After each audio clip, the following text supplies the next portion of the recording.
கரூர் கூட்ட நெரிசல் வழக்கு தொடர்பாக விசாரணைக்கு ஆஜராகுமாறு முன்னாள் அமைச்சர் செந்தில் பாலாஜிக்கு சம்மன் அனுப்பியும் அவர் ஆஜராகவில்லை. அந்த சம்மனை அவர் பெறவும் இல்லை என்று ஒரு குற்றச்சாட்டை முன்வைத்திருக்கிறது சிபிஐ. இது தொடர்பான முக்கிய செய்தியை பார்த்து வருகிறோம். கூடுதல் விவரங்களோடு இணைகிறார் எமது செய்தியாளர் வெங்கடேசன். வெங்கடேசன், வணக்கம். செந்தில் பாலாஜி அவர்களுக்கு அனுப்பியிருக்கக்கூடிய இந்த சம்மன் பற்றி சிபிஐ தரப்பில் என்னென்ன தகவல்கள் பகிரப்பட்டிருக்கின்றன? விரிவாக பதிவு பண்ணுங்க.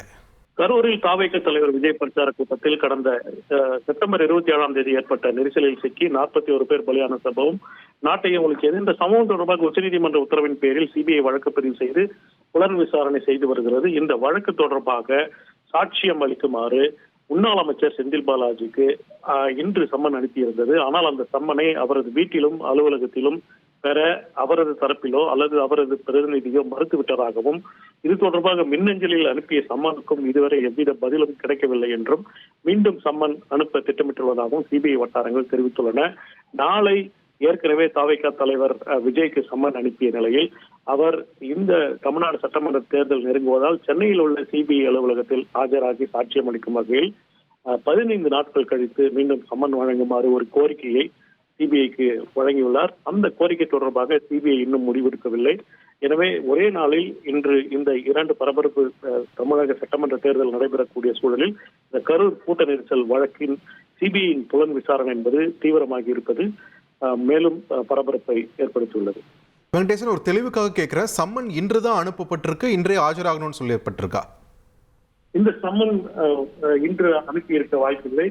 கிட்டத்தட்ட ஒரு வாரத்திற்கு முன்பே இந்த சம்மன் என்பது அனுப்பப்படும். வழக்கமாக இந்த இருவருமே சாட்சியங்களாகத்தான் அழைக்கப்பட்டுள்ளார்கள்.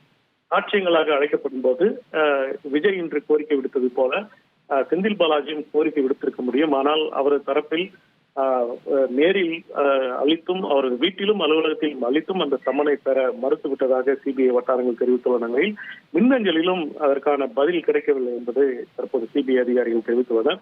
மீண்டும் அவருக்கு சம்மன் அனுப்ப திட்டமிட்டுள்ளனர். சாட்சியமாகத்தான் முன்னாள் அமைச்சரும் கரூர் தொகுதி எம்எல்ஏவுமான செந்தில் பாலாஜிக்கு இந்த வழக்கில் சம்மன் அனுப்பப்பட்டுள்ளது. மீண்டும் சம்மன் அனுப்ப சிபிஐ அதிகாரிகள் திட்டமிட்டுள்ளனர். இதுபோல தாவேகா தலைவர் விஜய்க்கும் சாட்சியம் என்ற பெயரில் தான் அவருக்கும் சம்மன் என்பது வழங்கப்பட்டு நாளை ஆஜராகுமாறு தெரிவிக்கப்பட்ட நிலையில் அவர் ஒரு கோரிக்கை வைத்து சென்னை அல்லது சென்னைக்கு அருகே உள்ள சிபிஐ அலுவலகத்தில் ஆஜராக விருப்பம் தெரிவித்து தற்போது கோரிக்கை அளித்துள்ளார். இரண்டுமே தற்போது சிபிஐ அதிகாரிகளின் பரிசீலனையில் இருப்பதால் மீண்டும் இந்த விவகாரத்தில் இருவருக்கும் புதிதாக சம்மன் வழங்கப்படும் என்று தெரிகிறது. நன்றி வெங்கடேசன், உங்களுடைய விரிவான தகவல்களுக்கு.